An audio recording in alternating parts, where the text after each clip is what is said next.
Everyone welcome back to my channel. आमी पापिया तोमरा देखछो बंकन्या पापिया YouTube channel. तोमादेरके आरो एकबार वेलकम जानाई आमार एकटा निउ भिडियोते।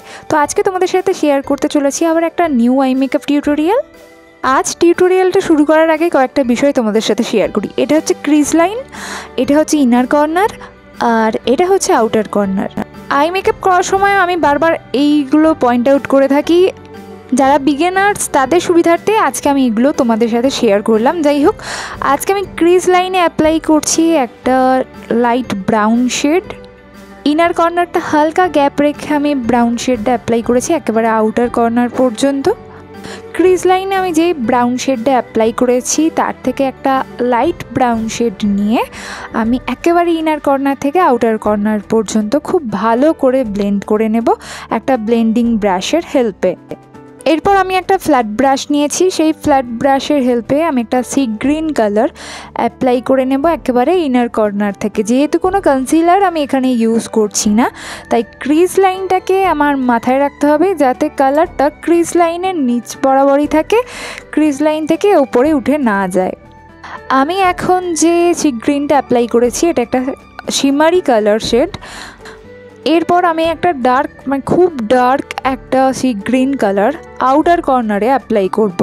অনেকে এইভাবে ছেড়ে দেয়, বাট আমি বলবো সবসময় একটা সকেট ক্রিয়েট করতে থাকো আউটার কর্নারের দিকে, তাহলে বেশি ভালো লাগে।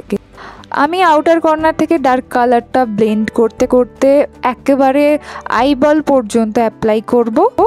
আর সাথে ক্রিজ লাইনটাতেও আমি অ্যাপ্লাই করেছি ডার্ক সি গ্রিন কালারটা, দেখতেই পারছো।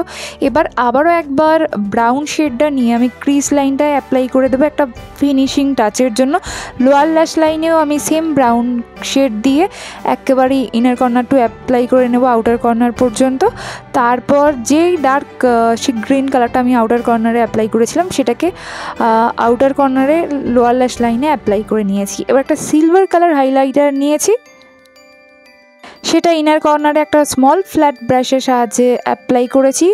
আর তারপর সেটাকেই ওই ব্রাশ দিয়ে খুব হালকাভাবে ব্লেন্ড করে নিয়েছি। এরপর আমি আইব্রো বোনটাকেও হাইলাইট করে নেব সেম কালার হাইলাইটার দিয়ে, এবং সেটাকে আমি একটা ব্লেন্ডিং ব্রাশের হেল্পে ব্লেন্ড করে নেব। আই শ্যাডোর কাজ মোটামুটি কমপ্লিট। এবার আমি অফ ক্যামেরায় লাইনারটা অ্যাপ্লাই করে নেব এবং ল্যাশ অ্যাপ্লাই করে নিয়েছি। লাইনারের প্যাটার্ন তোমরা তোমাদের আই প্যাটার্ন ওয়াইজ অ্যাপ্লাই করতে পারো বা তোমাদের পছন্দ শেপ ওয়াইজ অ্যাপ্লাই করতে পারো। তো এই ছিল আজকের আই মেকআপের ফাইনাল লুক। তোমরা জানিও আজকের আই মেকআপটা কেমন লাগলো। এটা বেসিক্যালি একটা পার্টি আই মেকআপ, খুব ইজি এবং খুব সিম্পল একটা আই মেকআপ টিউটোরিয়াল তোমাদের সাথে আজকে শেয়ার করলাম। ভালো লাগলে প্লিজ অবশ্যই লাইক এবং শেয়ার করে দিও। আর আমার চ্যানেলে কেউ নতুন এসে থাকলে চ্যানেলটিকে সাবস্ক্রাইব করে পাশে থাকা বেল আইকনটিকে প্রেস করে দিও। টাটা।